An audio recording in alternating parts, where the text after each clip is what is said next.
ബിസ്മില്ലാഹി വൽഹംദുലില്ലാഹ് നഹ്മദുല്ലാഹി വനസ്സല്ലി വനസല്ലിമു അലാ റസൂലില്ലാഹ് സയ്യിദിനാ വഹബീബിനാ വഇമാമിനാ മുഹമ്മദിൻ വആലിഹി വസഹ്ബിഹി അജ്മഈൻ. പരലോകവുമായി ബന്ധപ്പെട്ട ചില കാര്യങ്ങൾ പറയുക ആണ് നമ്മുടെ ഇന്നത്തെ ഉദ്ദേശം. മനുഷ്യ ജീവിതത്തെ ഭൗതികം ഇഹപരമെന്ന് ഭാഗീകരിച്ചാൽ തീരുന്നതാണോ അവൻ്റെ ജീവിതം? ഭൗതികം എന്ന വ്യവഹാരം ഏതു മുതൽ ഏതുവരെയാണ്? പാരത്രികം എന്ന ജീവിതം ഏതു മുതൽ ഏതുവരെയാണ്? ഈ ഒരു ചോദ്യം ചോദിച്ചുകൊണ്ടാണ് നമുക്ക് ഈ വിഷയത്തെ സമീപിക്കാൻ കഴിയുക. ഒരു മനുഷ്യൻ്റെ ജന്മം ആരംഭിക്കുന്നത് മാതാവിൻ്റെ ഗർഭാശയത്തിൽ നിന്ന് ഈ ഭൂമിയിലേക്ക് വരുന്ന നാൾ മുതലാണെന്ന് നാം സാധാരണ നിലയിൽ പറഞ്ഞു വരുന്നു. ശരിക്കും അങ്ങനെയല്ല എന്ന് പറയുന്ന ആളുകൾക്കും അറിയാം അത്. കാരണം ഒരു മനുഷ്യൻ ഈ പ്രപഞ്ചത്തിൽ മാതാവിൻ്റെ ഗർഭാശയത്തിൽ നിന്ന് പുറത്തു വരുന്നതിന് മുൻപേ ഉണ്ട് എന്നത് വസ്തുതയാണ്, ആർക്കും നിരാകരിക്കാൻ കഴിയാത്തൊരു വസ്തുതയാണ്. അപ്പോൾ ഭൗതിക ജീവിതം എന്ന് പറയുന്നത് ഈ ലോകത്ത് നാം പിറന്നത് മുതൽ മരിക്കുന്നത് വരെയുള്ള ഒരു കാലഘട്ടത്തെ സംബന്ധിച്ച് മാത്രം പറഞ്ഞാൽ പോരാ, മറിച്ച് അതിനു മുൻപ് നാം പലതായി ഈ ലോകത്ത് ഉണ്ടായിരുന്ന അവസ്ഥാന്തരങ്ങളെ കുറിച്ച് കൂടി പറയണം. അപ്പോൾ നമ്മുടെ യാത്ര എവിടെ തുടങ്ങുന്നു എന്ന് ചോദിച്ചാൽ, നമ്മുടെ യാത്ര സൃഷ്ടിയുടെ ആദ്യത്തെ നിമിഷം മുതൽ ആരംഭിക്കുന്നുണ്ട്. എന്നാണോ സൃഷ്ടാവ് ദൈവം തമ്പുരാൻ സൃഷ്ടി പ്രക്രിയ ആരംഭിച്ചത്, അന്ന് മുതൽ നമ്മുടെ ഭൗതിക ജീവിത വ്യവഹാരം ആരംഭിക്കുന്നുണ്ട്. അത് ഒരുപക്ഷെ രൂപഭാവങ്ങളിൽ വ്യത്യാസമുള്ള കാലങ്ങളൊക്കെ ഉണ്ടാകാം. അമീബ എന്നത് ഒരുപക്ഷെ സൃഷ്ടിയുടെ ആദ്യത്തെ ഒരു നാമമായിരിക്കാം, നമുക്കറിയില്ല. ശാസ്ത്രം അങ്ങനെ പറയുന്നു, അതൊരു സങ്കല്പമാണ്. ഈ സങ്കല്പത്തെ സാധൂകരിക്കാൻ ശാസ്ത്രത്തിൻ്റെ കയ്യിലും തെളിവൊന്നുമില്ല. ശാസ്ത്രവും ഒരു നിഗമനത്തിലാണ് ആശ്വാസം കൊള്ളുന്നത്. കാരണം അങ്ങനെ ഒരു നിഗമനത്തിൽ ആശ്വാസം കൊണ്ടിട്ടില്ലെങ്കിൽ ശാസ്ത്രത്തിന് മുന്നോട്ട് പോകാൻ കഴിയില്ല. ഇപ്പം ബിഗ് ബാങ് തിയറി എന്ന് പറയുന്ന മഹാവിസ്ഫോടന സിദ്ധാന്തത്തെ ശാസ്ത്രം അവലംബിക്കാൻ ശാസ്ത്രത്തിൻ്റെ കയ്യിൽ എന്താണ് തെളിവെന്ന് ചോദിച്ചാൽ ഒരു തെളിവുമില്ല. പിന്നെന്താണ്? ശാസ്ത്രം അതിൻ്റെ എല്ലാ പിടിവാശികളും അല്ലെങ്കിൽ അതിൻ്റെ എല്ലാ ക്രൈറ്റീരിയയും മാറ്റിവെക്കുന്ന ഒരു കാര്യമാണ് ബിഗ് ബാങ് തിയറി. ശാസ്ത്രം ഒരു കാര്യം സ്വീകരിക്കണമെങ്കിൽ നിരീക്ഷണ പരീക്ഷണങ്ങളിലൂടെ ആവർത്തിച്ച് പരീക്ഷണം നടത്തി കണ്ടെത്തുന്ന സത്യമാണ്, അല്ലെങ്കിൽ എത്തിച്ചേരുന്ന നിഗമനമാണ് ശാസ്ത്രീയമായ സിദ്ധാന്തം ആയി രൂപപ്പെടുന്നത്. അപ്പോൾ ഒരു കാര്യം നിരന്തരമായ നിരീക്ഷണത്തിലൂടെയും പരീക്ഷണത്തിലൂടെയും ബോധ്യപ്പെടണം. അത് തന്നെ ആവർത്തിച്ച് പരീക്ഷണങ്ങളിൽ ഏർപ്പെടണം. ഒരു കാര്യം പലയിടത്ത് നിന്ന് പല ആളുകൾ ഒരേ രീതിയിൽ പരീക്ഷണത്തിൽ ഏർപ്പെട്ടാൽ ഒരേ റിസൾട്ട് കിട്ടണം. അപ്പോഴാണ് അത് ശാസ്ത്രീയമായ സിദ്ധാന്തമായി രൂപപ്പെടുന്നത്. അങ്ങനെ ശാസ്ത്രീയമായി പരിശോധനയ്ക്ക് വിധേയമാക്കാൻ കഴിയാത്തൊരു സംഗതിയാണ് big bang theory. Big bang എന്ന് പറയുന്നത്, മഹാവിസ്ഫോടനം എന്ന് പറയുന്നത് ഒരിക്കലും ശാസ്ത്രീയമായി പുനരാവിഷ്കരിക്കാൻ സാധിച്ചിട്ടില്ല. ഇന്നേ വരെ സാധിച്ചിട്ടില്ല, ഇനിയോട്ട് സാധിക്കുകയുമില്ല. പിന്നെ ബിഗ് ബാങ്ങിന്റെ ചെറിയ ചെറിയ രൂപങ്ങളൊക്കെ എവിടെയോ ഒക്കെ ആയിട്ട് പരീക്ഷിച്ചിട്ടുണ്ടെന്ന് പറയുന്നത് പോലും കേവലം ഒരു ഊഹം മാത്രമാണ്. അപ്പൊ ഒരിക്കലും ആവർത്തിച്ച് പരീക്ഷിക്കാൻ സാധ്യമല്ലാത്ത ഒരു സംഗതി ശാസ്ത്രത്തിന്റെ വീക്ഷണത്തിൽ വെറും വിശ്വാസമാണ്. അപ്പോൾ ശാസ്ത്രവും ഒരു വിശ്വാസത്തെ അടിസ്ഥാനപ്പെടുത്തിയാണ് മുന്നോട്ട് പോകുന്നത്. ബിഗ് ബാങ് തിയറി ഇല്ലെങ്കിൽ ഇന്ന് കാണുന്ന ഈ ശാസ്ത്രീയമായ സിദ്ധാന്തങ്ങളൊന്നും രൂപപ്പെടുത്താൻ കഴിയില്ല. രണ്ട് ഗോളങ്ങൾ തമ്മിലുള്ള അകലം, ഈ ഗോളങ്ങളുടെ കറക്കം, എങ്ങനെയാണ് ഭൂമി കറങ്ങുന്നത്, ഭൂമി കറങ്ങുന്നതിന്റെ തുടക്കം എന്താണെന്ന് ചോദിച്ചാൽ ബിഗ് ബാങ് മഹാവിസ്ഫോടനത്തിൽ ഉള്ള ആ പൊട്ടിത്തെറിയിൽ സംഭവിച്ച ആഘാതമാണ് ഈ കറക്കത്തിന്റെ കാരണമായിട്ട് ഉള്ളത്. സൂര്യൻ കറങ്ങുന്നതും ഭൂമി കറങ്ങുന്നതും ഗോളങ്ങൾ കറങ്ങുന്നതും ഒക്കെ അങ്ങനെയാണ്. അപ്പോൾ രണ്ട് ഗോളങ്ങൾ തമ്മിലുള്ള അകലത്തെ നിശ്ചയിക്കുന്നത് ബിഗ് ബാങ് ആണ്. അപ്പോൾ ബിഗ് ബാങ് തിയറി എന്ന് പറയുന്നത് കേവലമായ ഒരു വിശ്വാസമാണെങ്കിൽ പോലും, വലിയ പരീക്ഷണത്തിന്റെ അടിസ്ഥാനത്തിലുള്ള ഒരു അടിത്തറയും അത് ഇല്ലെങ്കിൽ പോലും, ഈ ബിഗ് ബാങ് എന്ന് പറയുന്ന വിശ്വാസത്തിന്റെ അടിസ്ഥാനത്തിലാണ് ശാസ്ത്രം അതിന്റെ എല്ലാ സിദ്ധാന്തങ്ങളെയും കെട്ടിപ്പടുത്തിരിക്കുന്നത്. അപ്പോ ആദ്യ കാലത്ത് അല്ലെങ്കിൽ ആദിയിൽ ഉണ്ടായത് അമീബയാണ്, ഏകകോശ ജീവിയായിട്ടുള്ള അമീബയാണ് എന്ന് പറയുമ്പോഴും അതും കൃത്യമായൊരു തെളിവിന്റെ അടിസ്ഥാനത്തിലല്ല, ഒരു നിഗമനമാണ്, ഒരു ഊഹാധിഷ്ഠിതമായ ഒരു കാര്യമാണ്. അപ്പോൾ ശാസ്ത്രമാകട്ടെ മതമാകട്ടെ വിശ്വാസങ്ങളുടെ ബലത്തിലാണ് പ്രവർത്തിക്കുന്നത് എന്ന് പറയാം. അതിനുശേഷമുള്ള കാര്യങ്ങൾ നിരീക്ഷണങ്ങളും പരീക്ഷണങ്ങളും കണ്ടെത്തലുകളും ഒക്കെ ഉണ്ട്. പക്ഷെ ഇതിനെയൊക്കെ അടിസ്ഥാനപ്പെടുത്തിയിരിക്കുന്നത് കേവലമായ ഊഹാധിഷ്ഠിത വിശ്വാസമാണ്. അപ്പോൾ വിശ്വാസം എന്ന് പറയുന്നത് തള്ളിക്കളയേണ്ട ഒരു കാര്യമല്ല എന്നാണ് ചുരുക്കത്തിൽ ഞാൻ പറഞ്ഞു വരുന്നത്. അത് തള്ളിക്കളയേണ്ടതല്ല, അങ്ങനെ ഒരു വിശ്വാസമില്ലെങ്കിൽ ഈ ലോകത്ത് ഒന്നും പ്രവർത്തിക്കാൻ സാധ്യമല്ലാതെ വരും. ഇനി നമുക്ക് പിന്നെ ആദി സൃഷ്ടിയുടെ ആദി രൂപം അതെന്തോ ആവട്ടെ, അമീബയാകട്ടെ, ഏകകോശ ജീവിയാകട്ടെ, പേരുള്ളതാകട്ടെ, പേരില്ലാത്തതാകട്ടെ, എന്താവട്ടെ, ആദിയിലൊരു സൃഷ്ടി ഉണ്ടല്ലോ. ഇതാ അറാദ ഷൈഅൻ യഖൂല ലഹു കുൻ ഫയകുൻ എന്ന് പറയുന്ന ഒരു ആദി സൃഷ്ടി ഉണ്ടല്ലോ. ആ ആദി സൃഷ്ടി എവിടെ തുടങ്ങുന്നോ അവിടെ മുതൽ എന്റെയും നിങ്ങളുടെയും ചരിത്രം ആരംഭിക്കുന്നുണ്ട്. ഓരോ മനുഷ്യന്റെയും ചരിത്രം ആരംഭിക്കുന്നുണ്ട്. ആ ആദി സൃഷ്ടിയിൽ നമ്മുടെ ഒരു മാത്ര ഉണ്ടായിരുന്നു. 2026 ഇങ്ങനെ ജീവിക്കുന്ന നമ്മുടെ ഓരോരുത്തരുടെയും ഒരു മാത്ര, ഒരുപക്ഷെ ഇവിടെ ജീവിച്ച് കഴിഞ്ഞ ഇനിയും ജീവിക്കാനിരിക്കുന്ന സകല മനുഷ്യരുടെയും ഒരു മാത്ര ആദി സൃഷ്ടിയിൽ ഉള്ളടങ്ങിയിട്ടുണ്ട്. അവിടെ നിന്ന് വിഘടിച്ച് വന്ന് വ്യത്യസ്തങ്ങളായ രൂപഭാവങ്ങളിലൂടെ മറികടന്ന് സഞ്ചരിച്ചാണ് നാം ഇങ്ങനെ ഒരു മനുഷ്യരൂപത്തിലേക്ക് എത്തിപ്പെട്ടത്. അങ്ങനെ എത്തിപ്പെടുന്ന ചിലത് പുലിയായിട്ടുണ്ടാകാം, സിംഹമായിട്ടുണ്ടാകാം, കഴുതയായിട്ടുണ്ടാകാം, മറ്റു പലതുമായിട്ടുണ്ടാകാം. ഒരു ഭാഗത്തൂടെ കടന്നു വന്ന ആളുകൾ മനുഷ്യൻ എന്ന് പറയുന്ന ഹോമോസാപ്പിയൻ എന്ന് പറയുന്ന ഇന്നത്തെ ഈ അവസ്ഥയിൽ എത്തിപ്പെട്ടു എന്ന് വേണം കരുതാൻ. അപ്പോൾ എല്ലാറ്റിൻ്റെയും അടിസ്ഥാനം ഒന്നായിരുന്നു എന്ന് മനസ്സിലാകുമ്പോഴേ നാം ഏതൊക്കെ വഴിയിലൂടെ സഞ്ചരിച്ചിട്ടുണ്ട് എന്ന് നമുക്ക് ബോധ്യപ്പെടുകയുള്ളൂ. അപ്പോൾ നമ്മൾ സഞ്ചരിച്ച പാതകൾ ഏതാണ് അത് നിശ്ചയിച്ച് പറയാൻ കഴിയില്ല. ഇപ്പൊ നമ്മുടെ DNA ഒക്കെ ടെസ്റ്റ് ചെയ്താലും നമുക്ക് എത്തിച്ചേരാൻ കഴിയുന്നത് നമ്മുടെ പൂർവിക സമൂഹം എവിടെയൊക്കെ സഞ്ചരിച്ചിട്ടുണ്ട് എന്നാണ്. ഇപ്പോൾ ഞാൻ എൻ്റെ DNA ടെസ്റ്റ് ചെയ്താൽ എൻ്റെ പൂർവികർ ഏതൊക്കെ വഴിയിലൂടെ സഞ്ചരിച്ചിട്ടുണ്ട്, ഞാൻ ദ്രവീഡിയനായിരുന്നോ, ഞാൻ ആര്യനായിരുന്നോ, ഞാൻ യൂറോപ്യനായിരുന്നോ, ഞാൻ ആഫ്രിക്കനായിരുന്നോ എന്നൊക്കെ നമുക്ക് കണ്ടെത്താൻ കഴിയും. നമ്മുടെ പൂർവികർ ഏതൊക്കെ വഴിയിലൂടെ സഞ്ചരിച്ചിട്ടുണ്ട്, എവിടെയൊക്കെ തങ്ങിയിട്ടുണ്ട്, ഏതൊക്കെ ഭാഗങ്ങളിലൂടെ പോയിട്ടുണ്ട് എന്നൊക്കെ നമുക്ക് മനസ്സിലാക്കാൻ കഴിയും. പക്ഷെ അത് ഹോമോസാപ്പിയനിൽ ഒതുങ്ങി നിൽക്കും, അതിനപ്പുറത്തേക്ക് കടക്കൂല.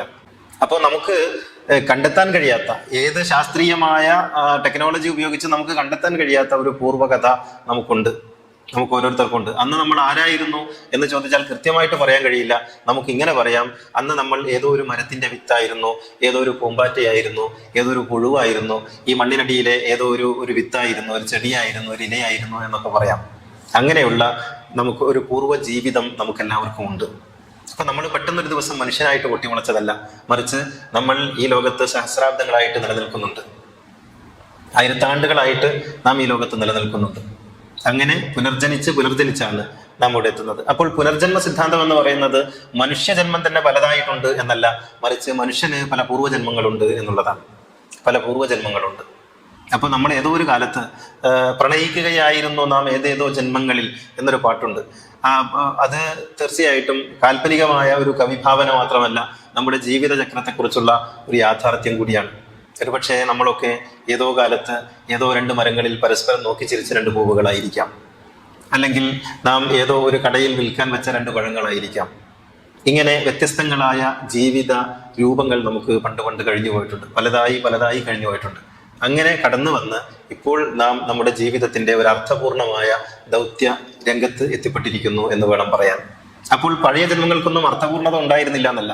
ഒരു വാഴപ്പഴം അതിന്റെ അർത്ഥപൂർണത കൈവരിക്കുന്നത് അതിന്റെ അത് ഒരാൾ ഭക്ഷിക്കുമ്പോഴാണ്. ഞാൻ ഈ കഴിഞ്ഞ ദിവസം ഇങ്ങനെ സംസാരിച്ചുകൊണ്ടിരിക്കുമ്പോൾ എൻ്റെ സുഹൃത്തുക്കളിൽ ആരോ, ഇനി ഈ ഇരിക്കുന്ന സദസ്സിൽപ്പെട്ട ആരോ ആണോ എന്ന് എനിക്ക് ഓർമ്മയില്ല, പറയുകയുണ്ടായി, സാക്ഷാത്കാരത്തിന്റെ വഴി എന്താണ് എന്ന് ചോദിച്ചപ്പോൾ ഒരു കടല ഒരു ചാക്കിൽ ഒരു കടയിൽ ഇങ്ങനെ ഇരിക്കുകയാണ്. അപ്പൊ ഈ കടലകൾ പരസ്പരം പറയുന്നുണ്ട്, നമ്മുടെ ജന്മം നോക്കൂ, എത്ര നിഷ്ഫലമാണ്, എത്ര നിഷ്കർമ്മ മാതൃകയാണ് നമ്മൾ ഈ ചാക്കിൽ ഈ കടയിൽ ഇങ്ങനെ ഇരിക്കാനാണല്ലോ നമ്മുടെ വിധി എന്നിങ്ങനെ പരസ്പരം ആവലാതി പറഞ്ഞ് സങ്കടപ്പെട്ടിരിക്കുമ്പോഴാണ് ഒരാൾ വന്ന് കടല വാങ്ങുന്നത്. അങ്ങനെ കടല വാങ്ങി കൊണ്ടുപോകുമ്പോൾ ഈ കടലകൾക്ക് വലിയ സന്തോഷം, നമ്മെ ഏറ്റെടുക്കാൻ ഒരാളുണ്ടായല്ലോ, നമ്മെ കൊണ്ടുപോകാൻ ഒരാളുണ്ടായല്ലോ എന്നിങ്ങനെ സന്തോഷിച്ച് അവർ പരസ്പരം ഇരിക്കുമ്പോഴാണ് ഇയാളെ കൊണ്ടുപോയി വറുത്ത നല്ല ചൂടുള്ള പഴുത്ത മണലിലേക്ക് ഈ കടലയിട്ട് തീയിൽ ഇങ്ങനെ വറുത്തുകൊണ്ടിരിക്കുന്നത്. അപ്പോൾ ഈ കടലകൾ പറഞ്ഞു, നേരത്തെ ഇരുന്ന ആ ചാക്കിൽ എത്ര സുഖമായിരുന്നു, നമുക്ക് അവിടെ ഇരുന്നാൽ മതിയായിരുന്നല്ലോ, നമ്മൾ വെറുതെ അവലാതിപ്പെട്ട് മുകളിലോട്ട് തള്ളിക്കയറി ഇയാളുടെ കയ്യിൽ അകപ്പെട്ടത് കൊണ്ടല്ലേ ഇങ്ങനെയായി തീർന്നത്. അപ്പോൾ കൂടെയുള്ള കടലകളിൽ ആരോ ഒരാൾ പറഞ്ഞു, അങ്ങനെ ആയിരിക്കില്ല, ഒരുപക്ഷെ കാത്തിരുന്നാൽ നമുക്ക് ജന്മസാഫല്യം ഉണ്ടാകാം. അങ്ങനെ കുറച്ച് കഴിഞ്ഞപ്പോഴാണ് ആരോ ഒരാൾ ഒരു പൊതിക്കടലാസിൽ ഇത് വാങ്ങിക്കൊണ്ടുപോകുന്നത്. അങ്ങനെ വാങ്ങിക്കൊണ്ടുപോയി ഇയാൾ ഇത് കഴിക്കുന്നു. അപ്പോൾ എന്താ പറയുന്നത്, നമ്മൾ ഇന്നേ വരെ കണ്ടിട്ടില്ലാത്ത ഒരു ലോകത്തേക്കുള്ള യാത്ര നമുക്ക് ആരംഭിക്കുകയാണ്. അങ്ങനെ ഈ കടല കഴിച്ചു കഴിഞ്ഞ് ഇത് വയറ്റിലെത്തി ഇയാളുടെ ശരീരത്തിന്റെ കോശങ്ങളിലേക്ക് എത്തിപ്പെടുമ്പോഴാണ് ഈ കടലകൾക്ക് മനസ്സിലാകുന്നത് ഈ ലയനത്തിന് വേണ്ടിയായിരുന്നു ഇക്കഴിഞ്ഞ കാലങ്ങളിലൊക്കെ നാം ഈ യാത്രാപഥങ്ങളിലൂടെ നടന്നുകൊണ്ടിരുന്നത്. ഈ ലയനത്തിലേക്കാണ് കടല എത്തിച്ചേരുന്നത്. അപ്പോഴാണ് കടലയുടെ ജന്മം സാർത്ഥകമാകുന്നത്. ഇങ്ങനെയുള്ള ഒരു ലയനത്തിലേക്കുള്ള യാത്രയിൽ അത് ഒരു ചെടിയായിരുന്നു, ഒരു വിത്തായിരുന്നു, ഒരു ചെടിയായിരുന്നു, എന്നിട്ട് അതിലൊരു ഒരു ഒരു കായായി മാറി. ആ കായ കൊണ്ടുപോയി ഒരു കടലിന്റെ സാധനമായി തീരുന്നു. ഒരു കടല വിൽപ്പനക്കാരൻ വാങ്ങി അത് വറുക്കുന്നു, അതൊരാൾ വാങ്ങി കഴിക്കുന്നു. അങ്ങനെ അതൊരു ലയനത്തിന്റെ ഘട്ടത്തിലേക്ക് എത്തിച്ചേരുമ്പോഴുണ്ടാകുന്ന ജീവിതത്തിന്റെ സാക്ഷാത്കാരം, ഇത് മനുഷ്യ ജീവിതത്തിന്റെയും സാക്ഷാത്കാരമാണ്. ഇങ്ങനെയുള്ള നിരന്തരമായ പ്രയാണത്തിൽ നാം കഴിഞ്ഞുപോയ നമ്മുടെ ജന്മങ്ങളെല്ലാം അങ്ങനെ സാക്ഷാത്കരിച്ചാണ് നാം ലയനത്തിന്റെ ഏറ്റവും പൂർണ്ണമായ മാതൃക എന്ന് പറയാവുന്ന മനുഷ്യജന്മത്തിൽ എത്തിച്ചേർന്നിട്ടുള്ളത്. അപ്പോൾ നമ്മുടെ കഴിഞ്ഞ ജന്മങ്ങളൊക്കെ നിഷ്ഫലമായിരുന്നു എന്നല്ല, പക്ഷെ അന്നും നമുക്ക് ബോധമില്ലായിരുന്നു. അന്ന് അതിന്റെ ബോധമുണ്ടായിരുന്നു. ഒരു കടലയ്ക്ക് കടലയുടെ ബോധമുണ്ട്, ഒരു മണൽത്തരിക്ക് മണൽത്തരിയുടെ ബോധമുണ്ട്. ഓരോന്നിനും അതിൻ്റെതായ ബോധമുണ്ട്. ആ ബോധം സർഗാത്മകമായ ബോധമാണ്. പക്ഷെ നമ്മുടെ ബോധമാകട്ടെ ജ്ഞാനപരമായ ബോധമാണ്. ഈ രണ്ട് ബോധങ്ങളും തമ്മിൽ വ്യത്യാസമുണ്ട്. ഒരു മണൽത്തരിക്ക് ജ്ഞാനപരമായ ബോധമില്ല, അതിന് സർഗാത്മകമായ ഒരു ബോധമുണ്ട്. ഈ രണ്ട് ബോധങ്ങളും തമ്മിൽ വ്യത്യാസമുണ്ട്. അതുകൊണ്ട് ആ കഴിഞ്ഞ ജന്മങ്ങളിലുള്ള നമ്മുടെ ബോധങ്ങളൊക്കെയും സർഗാത്മക ബോധങ്ങളായിരുന്നുവെങ്കിൽ ഇപ്പോൾ നമുക്കുള്ള ബോധം സർഗാത്മകത മാത്രമല്ല, ജ്ഞാനപരത കൂടിയാണ്. ഇങ്ങനെ ജ്ഞാനപരമായ ഒരു ബോധത്തിലൂടെയാണ് നാം ഇപ്പോൾ സഞ്ചരിച്ചുകൊണ്ടിരിക്കുന്നത്. അതുകൊണ്ടാണ് നമുക്ക് പരലോകം ചർച്ച ചെയ്യേണ്ടി വരുന്നത്. എന്താണ് പരലോകം എന്ന് പറയുന്നത്? അപ്പോൾ ഈ ഭൗതിക ജീവിതം എന്ന് നാം വ്യവഹരിക്കുന്നത്, നാം മാതാവിന്റെ ഗർഭാശയത്തിൽ നിന്ന് ഭൂമിയിലേക്ക് വന്നത് മുതൽ നാം ഈ ഭൂമി ലോകത്ത് മരിക്കുക എന്ന് പറയുന്ന ഒരു പ്രക്രിയയിലേക്ക് എത്തിച്ചേരുന്നത് വരെയുള്ള കേവലമായ ഒരു ചെറിയ കാലയളവല്ല, മറിച്ച് സഹസ്രാബ്ദങ്ങളിലൂടെ നാം കടന്നു വന്നിട്ടുള്ള വ്യത്യസ്തങ്ങളായ രൂപഭേദങ്ങളാണ് എന്ന് മനസ്സിലാക്കണം. ആ ചരിത്രമൊക്കെ നമ്മുടെ ഭൗതിക ജീവിതത്തിന്റെ ചരിത്രം കൂടിയാണ്. ഒരുപക്ഷെ നമുക്ക് ഓർമ്മയില്ലായിരിക്കാം, പക്ഷെ നമ്മുടെ കോശങ്ങൾക്ക് ഓർമ്മയുണ്ട്, നമ്മുടെ ജീനുകൾക്ക് ഓർമ്മയുണ്ട്. ഓരോ മനുഷ്യനും വ്യത്യസ്തനാകുന്നത് കടന്നു വന്ന വഴിത്താരകളിൽ അവൻ സമ്പാദിച്ചിട്ടുള്ള ജീവിതാനുഭവങ്ങളുടെ ആകത്തുകയുടെ പേരാണ്. യുണീക്ക് എന്ന് പറയുന്നത് അങ്ങനെയാണ്. അപ്പോൾ ഇങ്ങനെ നാം മനുഷ്യനായി പിറന്നു. ഈ മനുഷ്യനായി പിറന്നതോടുകൂടി നമ്മുടെ ജീവിതഘട്ടം അവസാനിക്കുന്നില്ല. നമ്മുടെ ജീവിതഘട്ടം രണ്ടായി പിരിയുന്നുണ്ട്. ഒന്ന് നമ്മുടെ ഭൗതികമായ ശരീരം ആയിത്തീരുന്ന ഒന്നും നമ്മുടെ ആത്മാവ് ആയിത്തീരുന്ന ഒന്നുമായി പിരിയുന്നുണ്ട്. കാരണം നമുക്ക് ആത്മാവ് ലഭിച്ചിട്ടുള്ളത് ഇപ്പോഴാണ്. നമുക്ക് അതുവരെ ഉണ്ടായിരുന്നത് ജീവൻ മാത്രമായിരുന്നു. ഒരു കടലയ്ക്ക് ജീവനുണ്ട്, അതിന് റൂഹില്ല. ഒരു പച്ചക്കറിക്ക് ജീവനുണ്ട്, പഴത്തിന് ജീവനുണ്ട്, അതൊക്കെ ലൈവാണ്. പക്ഷെ അതിന് റൂഹില്ല, ജീവനെ ഉണ്ടായിരുന്നുള്ളൂ. ഇപ്പോൾ നമുക്ക് ജീവനുമുണ്ട്, റൂഹുമുണ്ട്. ഇതാണ് ഈ ജന്മജന്മാന്തരങ്ങളിൽ കടന്നു വന്നപ്പോൾ നമുക്കുള്ള വ്യത്യാസം. അതാണ്. അതുകൊണ്ടാണ് അതിന് സർഗാത്മകതയുണ്ടെന്ന് പറഞ്ഞത്. ഇപ്പോൾ നമുക്ക് ജ്ഞാനപരതയുണ്ടെന്ന് പറഞ്ഞത്. ജ്ഞാനപരത എത്തിച്ചേരുന്നത് റൂഹുള്ള ഇടത്താണ്, മറ്റേതിന് ജ്ഞാനപരതയില്ല. അപ്പോൾ ജീവനായി നാം ഈ ലോകത്തുണ്ടായിരുന്നു. അന്നൊന്നും നമുക്ക് റൂഹുണ്ടായിരുന്നില്ല. അന്ന് നമുക്ക് ഇത്തരത്തിലുള്ള ഒരു ആത്മസാന്നിധ്യം ഉണ്ടായിരുന്നില്ല. അത് എല്ലാം കഴിഞ്ഞ് നാം ഇപ്പോൾ എത്തിച്ചേരുമ്പോൾ നമുക്ക് റൂഹ് കൂടി ഉണ്ടായിത്തീരുന്നു. ഇവിടെ മുതൽ നമ്മുടെ ജീവിതം രണ്ടായി പിരിയുന്നുണ്ട്. ഇനി നമ്മുടെ ജീവിതം ഭൗതികമായ ഈ പദാർത്ഥപരമായ ഒന്നിന്റെയും ആത്മീയമായ മറ്റൊന്നിന്റെയും രണ്ട് നേർപകുതികളായി തിരിയുന്നുണ്ട്. അപ്പോൾ നമ്മൾ മരിച്ചു പോകുന്നതോടുകൂടി നമ്മുടെ ജീവിതം അങ്ങനെ പോകുന്നു. പിന്നെ ഒന്ന്, നമ്മുടെ ശരീരം മണ്ണിലേക്ക് വെക്കുന്നു, ആ ശരീരം മണ്ണിൽ അലിഞ്ഞു ചേരുന്നു, അത് മറ്റേതൊരു ചെടിക്ക് വളമാകുന്നു. ആ പ്രക്രിയ വീണ്ടും തുറന്നുകൊണ്ടേയിരിക്കുന്നു. അപ്പൊ നമ്മൾ മരിച്ചാലും നമ്മുടെ ശരീരം എന്ന് പറയുന്ന ഈ പദാർത്ഥം മണ്ണിൽ അലിഞ്ഞു ചേർന്ന് അത് ഒരു ചെടിക്ക് വളമായി, ആ ചെടി അതിൽ നിന്ന് വലിച്ചെടുക്കുന്ന ഒരു ഊർജം, ഒരു വിത്തായി ആ പ്രക്രിയ തുറന്നുകൊണ്ടിരിക്കും. മനുഷ്യജന്മം ഇവിടെ തീരുമ്പോഴും നമ്മുടെ ശരീരത്തിന്റെ, നമ്മുടെ ഭൗതികമായ പദാർത്ഥപരമായ ധർമ്മം ഈ ലോകത്ത് ഇങ്ങനെ തുറന്നുകൊണ്ടേയിരിക്കും. അത് നമ്മളുമായിട്ട് ബന്ധപ്പെടുന്നില്ല. എന്നാൽ ഇവിടെ നിന്ന് നമ്മൾ പോകുന്ന മറ്റൊരു ആത്മാവ് എന്ന് പറയുന്ന ഒരു സംഗതി ഉണ്ടല്ലോ, റൂഹ് എന്ന് പറയുന്ന ഒരു സംഗതി ഉണ്ടല്ലോ, ആ ശരീരത്തിന്റെ അതിന്റെ ജീവിതം മറ്റൊരു തുടർച്ചയിലേക്ക് നയിക്കപ്പെടും. ആ തുടർച്ചയ്ക്ക് നാം പറയുന്ന പേരാണ് പരലോകം എന്ന് പറയുന്നത്. യഥാർത്ഥത്തിൽ പരലോകമല്ല, ഒരു തുടർലോകമാണ്. പരലോകം എന്ന് പറയുന്നത് ഒരു മതപരമായ ടെക്നിക്കൽ വേർഡാണ്. അത് പരലോകമല്ല യഥാർത്ഥത്തിൽ, അതൊരു തുടർലോകമാണ്. മനുഷ്യനായിത്തീരുന്നതിന്റെ തുടർച്ചയിൽ സംഭവിക്കുന്നതാണ്. അത് തീർത്തും പദാർത്ഥ നിരപേക്ഷമായ നോൺ മെറ്റീരിയൽ ആയിട്ടുള്ള ഒരു ലോകമാണ്.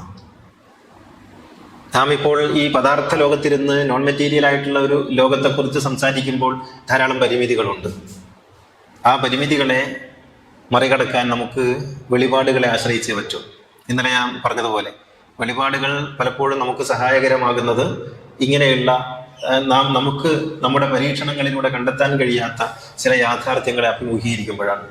അതുകൊണ്ട് നമ്മുടെ തുടർ ജീവിതത്തെ എങ്ങനെയാണ് നിർവചിക്കുക എന്ന് ചോദിക്കുമ്പോൾ നിർവചിക്കാൻ നമ്മുടെ കൈകളിൽ ടൂളില്ല എന്ന ഒരു നിസ്സഹായാവസ്ഥ നമുക്ക് ഉണ്ടായിത്തീരും. നമ്മുടെ കയ്യിൽ ആയുധമില്ലാത്ത ഒരു നിസ്സഹായാവസ്ഥയിൽ നമുക്ക് അവലംബിക്കാൻ കഴിയുന്നതാണ് വെളിപാട് എന്ന് പറയുന്നത്. അതിനെ വഹി എന്ന് നമ്മൾ അറബിയിൽ പറയും.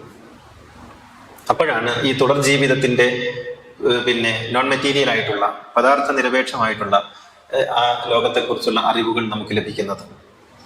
അപ്പോൾ പരലോകം എന്നത് ഒരു നമ്മുടെ ഭാവനകൾക്കപ്പുറത്തുള്ള ഒന്നല്ല, മറിച്ച് നാം നിരന്തരമായി ചലിച്ചുകൊണ്ടേയിരിക്കുന്ന ഒരു ജീവിത ചക്രത്തിന്റെ അതിൻ്റെ ഒരു തുടർച്ചയിൽ സംഭവിക്കുന്ന അനിവാര്യതയാണ്. അങ്ങനെ ഒരു പരലോകമില്ല എന്ന് സങ്കല്പിക്കുക, പരലോകമില്ല എന്ന് വിചാരിക്കുക, അങ്ങനെ ഒരു തുടർ ജീവിതമില്ല എന്ന് വിചാരിക്കുക. അപ്പോൾ ഈ ഇത്രയും കാലം ജീവിച്ച മനുഷ്യജന്മത്തിന് എന്ത് സംഭവിക്കും? അതൊരു അർത്ഥശൂന്യമായ ഒരു കടങ്കഥ പോലെ അവസാനിച്ചു പോയില്ലേ?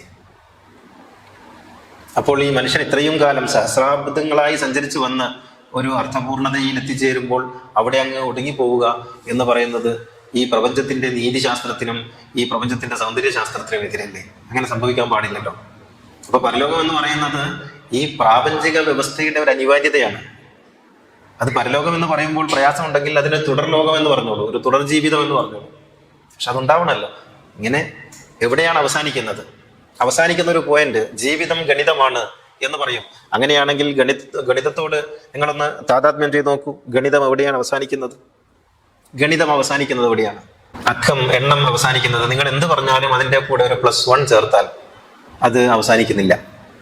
എത്ര വലിയ സംഖ്യ പറയുമ്പോഴും അതിന് മുകളിൽ ഒരു +1 ചേർക്കുമ്പോൾ അതിനേക്കാളും വലിയൊരു സംഖ്യയായി തീരുന്നു. അവസാനിക്കാത്ത ഒരു പ്രക്രിയയാണ് ഗണിതം എന്ന് പറയുന്നത്. എങ്കിൽ ജീവിതം ഗണിതം പോലെയാണ്, അത് അവസാനിക്കുന്നില്ല, അത് തുടർന്നുകൊണ്ടേയിരിക്കും. തുടരുമ്പോൾ അതിന് ഒരു ഘട്ടത്തിൽ നിങ്ങളുടെ ഒരു കാൽക്കുലേറ്ററിലും ഒരിക്കലും ഉൾക്കൊള്ളാൻ കഴിയാതെ കേവലം ഒരു ഇ എന്ന ലെറ്ററിൽ അടയാളപ്പെടുത്തുന്ന ഒരു ഘട്ടത്തിലേക്ക് എത്തും. കാരണം കാൽക്കുലേറ്റർ എന്ന് പറയുന്ന നിങ്ങൾ ഉണ്ടാക്കി വെച്ച ഒരു ഭൗതിക വ്യവഹാരത്തിന് ഈ സംഖ്യകൾ ഉൾക്കൊള്ളാൻ കഴിയാതെ വരുമ്പോൾ സംഖ്യകളെയൊക്കെ ഉള്ളടക്കി അത് കേവലം ഒരു ലെറ്ററിൽ ആ സംഖ്യകളെ ആവിഷ്കരിക്കും. അങ്ങനെ ആവിഷ്കരിക്കുന്ന ഒന്നിന്റെ പേരാണ് പരലോകം. എന്ന് വെച്ചാൽ ഭൗതികമായ എല്ലാ ടൂളുകളും അവസാനിക്കുന്നിടത്ത് പരലോകം ആരംഭിക്കും. അപ്പൊ പരലോകം രക്ഷാശിക്ഷകളുടെയും വിചാരണയുടെയും ലോകം എന്നല്ല, മറിച്ച് അതൊരു തുടർ ലോകമാണ്.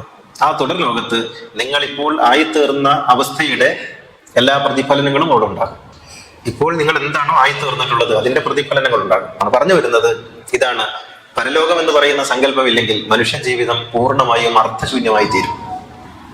അതൊരു വിശ്വാസത്തിന്റെ തലത്തിൽ മാത്രമല്ല, യുക്തിയുടെ തലത്തിലും. കാരണം ഇത്രയും വിലപ്പെട്ട സഞ്ചാരങ്ങളിൽ ഇവിടെ അങ്ങ് ഒടുങ്ങിപ്പോകുന്നു എന്ന് പറയാൻ സാധ്യമല്ല. അതിങ്ങനെ പോയിക്കൊണ്ടിരിക്കണം. ഒരു നദി അത് കടലിൽ എത്തുവോളം സഞ്ചരിക്കുമ്പോഴേ നദിയായി തീരുന്നുള്ളൂ. അതിന്റെ ലയനം അപ്പോഴേ സാധ്യമാകുന്നുള്ളൂ. കടല കോശമായി തീരുമ്പോഴാണ് എന്ന് പറഞ്ഞതുപോലെ ഇങ്ങനെ ഈ ഒരു സഞ്ചാരത്തിൽ അനിവാര്യമായി പരലോകം തേടുന്നു എന്നുള്ളതാണ്. അപ്പൊ ഈ പരലോകത്തെ ഏറ്റവും മനോഹരമായി ആവിഷ്കരിച്ച ഒരു വേദമാണ് ഖുർആൻ. ഏറ്റവും മനോഹരമായി ആവിഷ്കരിച്ചത്. കാരണം അത് സൃഷ്ടാവുമായുള്ള ലയനത്തിന്റെ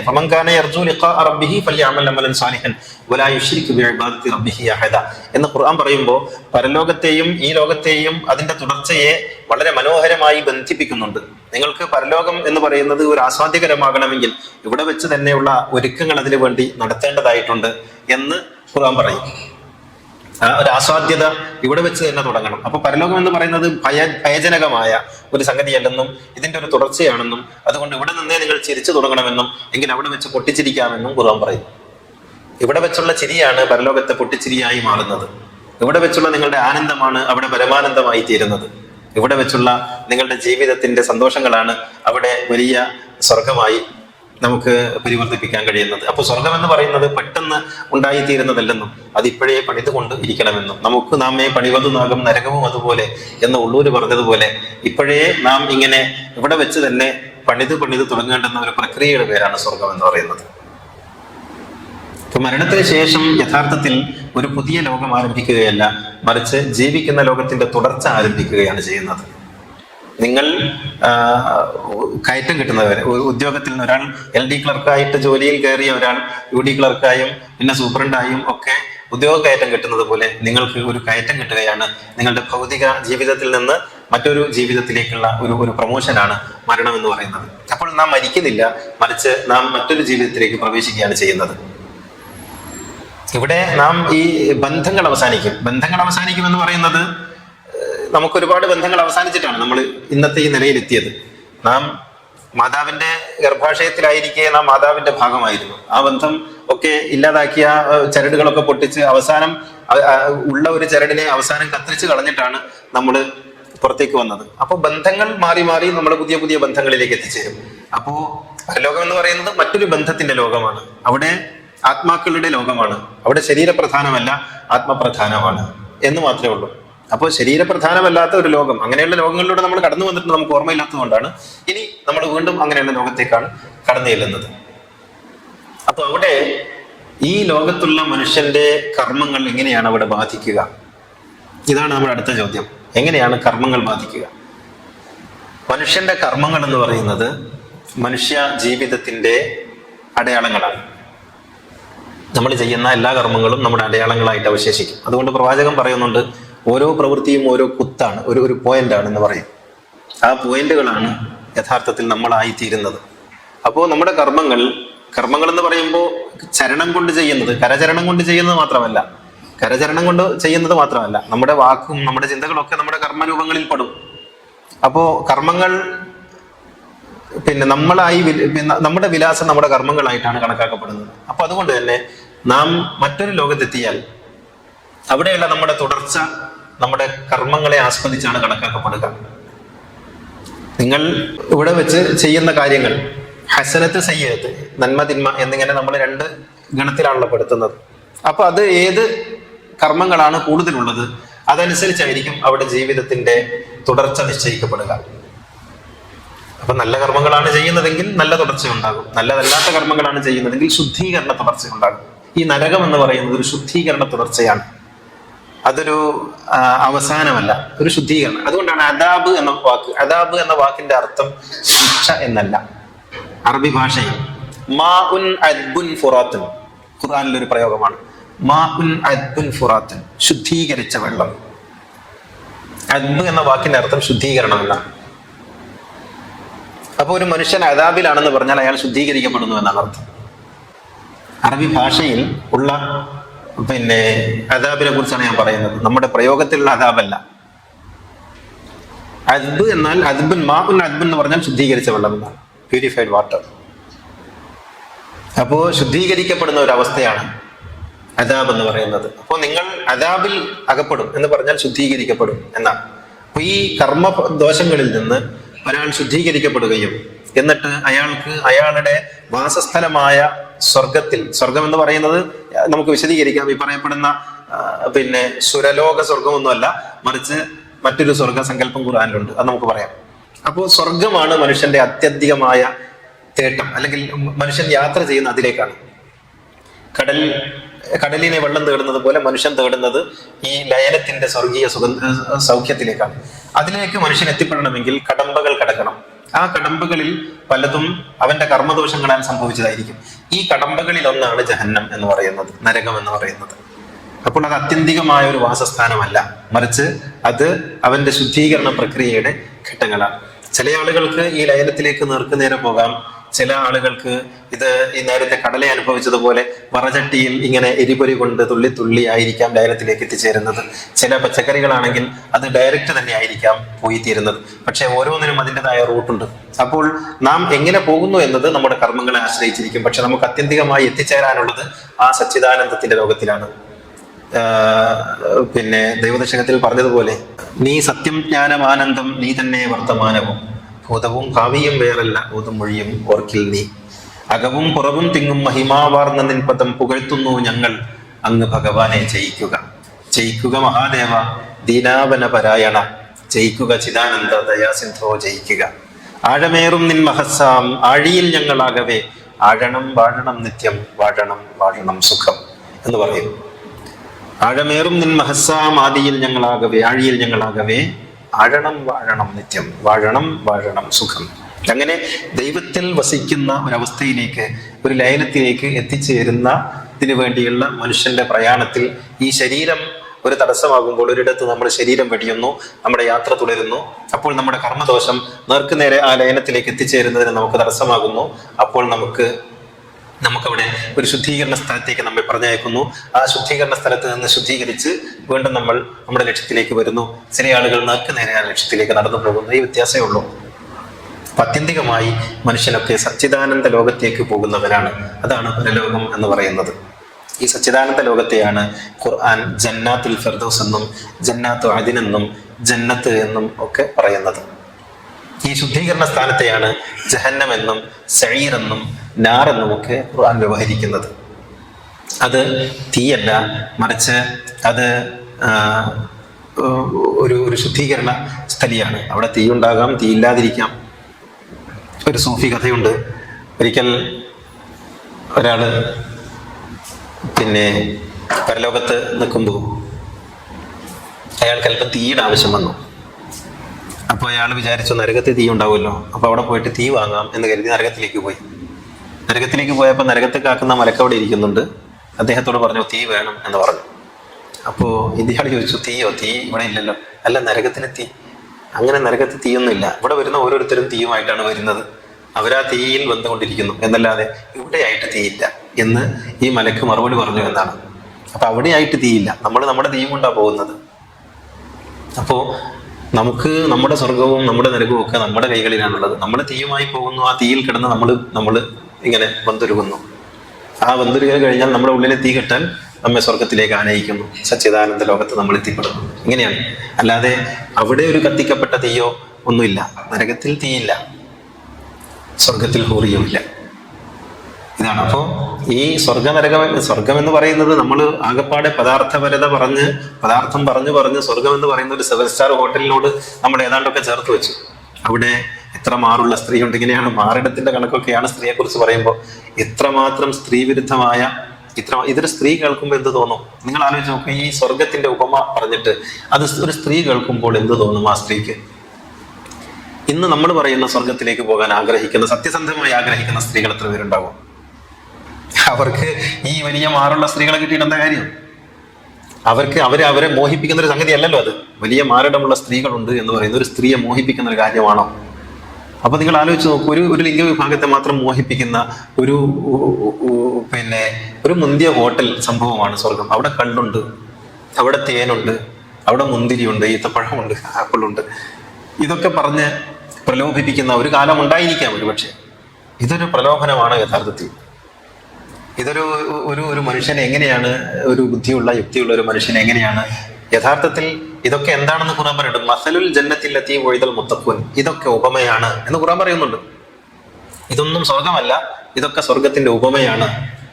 ആ ഉപമ യാഥാർത്ഥ്യം എന്ന് തെറ്റിദ്ധരിച്ചാണ് നമ്മുടെ മുസ്ലിയാക്കന്മാരും മൗലവിമാരൊക്കെ പ്രസംഗിക്കുന്നത്. ഉപമ യാഥാർത്ഥ്യമാണെന്ന് തെറ്റിദ്ധരിക്കുന്നു. അതുകൊണ്ടാണ് അത് ഉപമ യാഥാർത്ഥ്യമാണെന്ന് തെറ്റിദ്ധരിക്കുന്നിടത്ത് പലപ്പോഴും ഉണ്ടാവും. അതുകൊണ്ടാണ് രാമന്റെ ജന്മസ്ഥലം എവിടെയാണ് എന്ന് അന്വേഷിച്ച ആളുകൾ നടക്കുന്നത്. അതൊരു കഥയാണെന്നും കഥാപാത്രമാണെന്നും മനസ്സിലാകുന്നില്ല. അതുകൊണ്ടാണ് നമുക്ക് 7 സ്ലീപ്പേഴ്സിന്റെ കഥയിൽ നമ്മൾക്ക് പെട്ടെന്ന് എവിടെയാണ് ആ ഗുഹ എന്ന് നമ്മൾ അന്വേഷിക്കുന്നത്. ഇതൊരു ഉപമയാണ് എന്ന് മനസ്സിലാക്കാൻ കഴിയാത്തത് കൊണ്ടാണ്. അതുകൊണ്ട് നമുക്ക് ജോർദാനിൽ പോയാൽ നമുക്ക് ഈ ഗുഹ കാണാം, അവിടെ ഈ കിടന്ന യുവാക്കളുടെ എല്ല് കാണാം, ആ എല്ലൊക്കെ കൂട്ടിവെച്ചത് കാണാം. ഉപമയുടെ യാഥാർത്ഥ്യത്തെ തേടുന്നവർക്കുള്ള എല്ലാ അടയാളങ്ങളും നമുക്ക് കാണാൻ പറ്റും. അങ്ങനെയാണ് ഉപമകളെ വിൽപ്പനക്ക് വെക്കുന്നത്. ഇത് ഉപമയാണ്. സ്വർഗം ഈ പറഞ്ഞ കാര്യങ്ങളൊക്കെ ഉപമയാണ്, അതൊന്നുമല്ല സ്വർഗം. എന്നിട്ട് റസൂൽ പറഞ്ഞു സ്വർഗം എന്നാൽ ഇതൊന്നുമല്ല.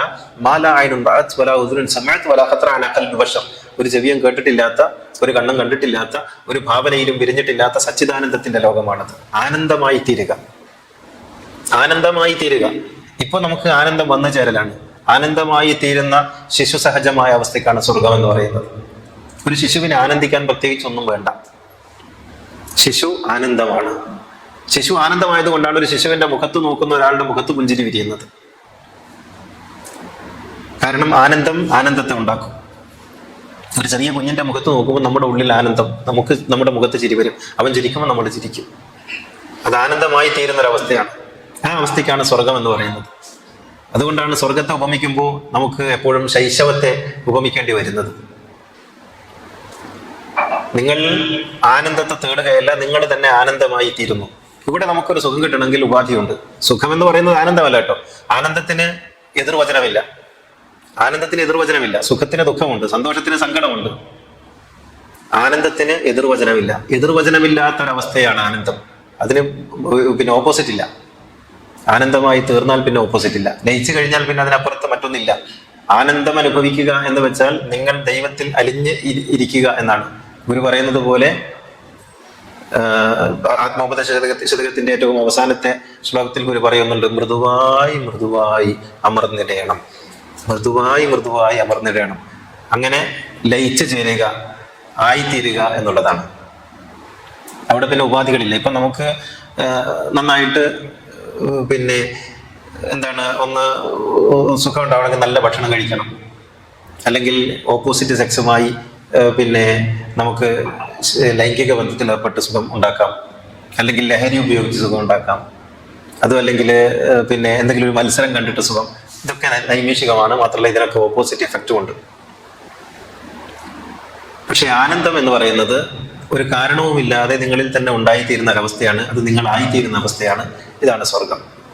അത് അവിടെ പദാർത്ഥപരിധി ഒന്നുമില്ല. അതുകൊണ്ട് സ്വർഗത്തിലെ കക്കൂസുണ്ടോ, സ്വർഗത്തിലെ കള്ളുണ്ടോ എന്നൊക്കെ ചോദിക്കുന്നത് ആനന്ദത്തെക്കുറിച്ച് അറിയാത്ത അജ്ഞതയിൽ നിന്നുണ്ടാകുന്ന ചോദ്യങ്ങളാണ്. അത് നമ്മൾ തന്നെ ആനന്ദമായി തീരുന്ന ഒരവസ്ഥയാണ്. ഈ സ്വർഗലോകത്ത് എത്തിക്കഴിഞ്ഞാൽ പിന്നെ അവിടെ രണ്ട് അനുഭവങ്ങളില്ല എന്നാണ് ഇമാം ഗസാലി പറയുന്നത്. ഇമാം ഗസാലി സ്വർഗത്തെക്കുറിച്ച് പറയുമ്പോൾ പറയും, ലിഖാ ആണ് സ്വർഗത്തിന്റെ ഏറ്റവും ഉയർന്ന അവസ്ഥ. ലിഖാ എന്ന് പറയുന്നത് ലയനമാണ്. ആ ദിവ്യ സത്തയുമായി നമ്മുടെ സത്ത ചേർന്ന് നിൽക്കുന്ന ഒരവസ്ഥയാണത്. അവിടെ രണ്ടല്ലാത്ത ഒരവസ്ഥ അനുഭവിക്കും. അതുകൊണ്ട് ഇമാം ഗസാലി പറയുന്ന ഒരു വർത്തമാനമുണ്ട്, സ്വർഗത്തിൽ നിന്ന് മനുഷ്യൻ ലയനത്തിലേക്ക് എത്തിച്ചേരുമ്പോൾ ഒരു ഘട്ടം കഴിഞ്ഞാൽ പടച്ചമ്പുരാൻ ചോദിക്കും, അത്രയല്ല നിങ്ങൾക്ക് ആ സ്വർഗലോകത്തേക്ക് തിരിച്ചു പോണ്ടേ? അപ്പോൾ ഈ പ്രണയത്തിന്റെ മൂർധന്യത്തിൽ ഈ മനുഷ്യർ പറയും, അത്രേ ഞങ്ങൾക്ക് തിരിച്ചു പോകേണ്ടതില്ല, ഞങ്ങൾ ഈ ലയന ആസ്വാദനത്തിൽ തന്നെ ഇങ്ങനെ ജീവിച്ചു കൊള്ളാം. അങ്ങനെ മനുഷ്യൻ മറ്റൊന്നാകാത്ത, പിന്നീട് മനുഷ്യന് ഒന്നും ആലോചിക്കാൻ ഇല്ലാത്ത വിധം ആനന്ദമായി തീരുന്ന പരമമായ ആനന്ദാവസ്ഥയിൽ അവൻ എത്തിച്ചേരുമെന്നാണ്. അതെല്ലാ മനുഷ്യർക്കും ഉണ്ട്, ഫറോവയ്ക്ക് പോലും ഉണ്ട്. അത് പക്ഷേ ശുദ്ധീകരണ കാലം അല്പം വ്യത്യാസപ്പെടുന്നേ ഉള്ളൂ. എല്ലാ മനുഷ്യരും, മനുഷ്യനായിട്ട് ഈ ലോകത്ത് ജനിച്ച എല്ലാവർക്കും ഉള്ളതാണ് ഈ ആനന്ദത്തിന്റെ പറുദീസ, ഫിർദൗസ്, പാരഡൈസ്. അത് ശുദ്ധീകരണ പ്രക്രിയ അല്പം വ്യത്യാസപ്പെട്ടാലും ആ പരമമായ ആനന്ദത്തിലേക്ക് എത്തിച്ചേരാത്ത ഒരു മനുഷ്യനുമില്ല. എല്ലാവരും എത്തിച്ചേരും. അതിന് നമുക്ക് ആകപ്പാട് ഇപ്പം തടസ്സമായിട്ടുള്ളത് നമ്മുടെ ഈ ശരീരമാണ്. ഈ ശരീരം വെടിയുന്ന പ്രക്രിയക്ക് നാം മരണമെന്ന് പറയുന്നു. അവിടെ നിന്നുകൊണ്ട് നമ്മൾ മുന്നോട്ട് പോകുന്നു. മുന്നോട്ട് പോയി നാം ഒരുപക്ഷെ ഡയറക്റ്റ് നാം ആനന്ദ ലോകത്തേക്ക് എത്തുന്നു, അല്ലെങ്കിൽ നാം ശുദ്ധീകരണശാലയിലൂടെ ആ ആനന്ദ ലോകത്ത് എത്തിച്ചേരുന്നു. ആ ആനന്ദ ലോകത്തിന് നാം പരലോകം എന്ന് വിളിക്കുന്നു. ഇത്രയേ ഉള്ളൂ. അത് നമ്മുടെ വിശ്വാസത്തിന്റെ തേട്ടം മാത്രമല്ല, മനുഷ്യൻ എന്ന നിലയ്ക്ക് നമ്മുടെ ഡിഗ്നിറ്റിയുടെ, നമ്മുടെ ആദരണീയതയുടെ, അതുപോലെ നമ്മുടെ യുക്തിയുടെ ഒക്കെ തേട്ടം കൂടിയാണ്.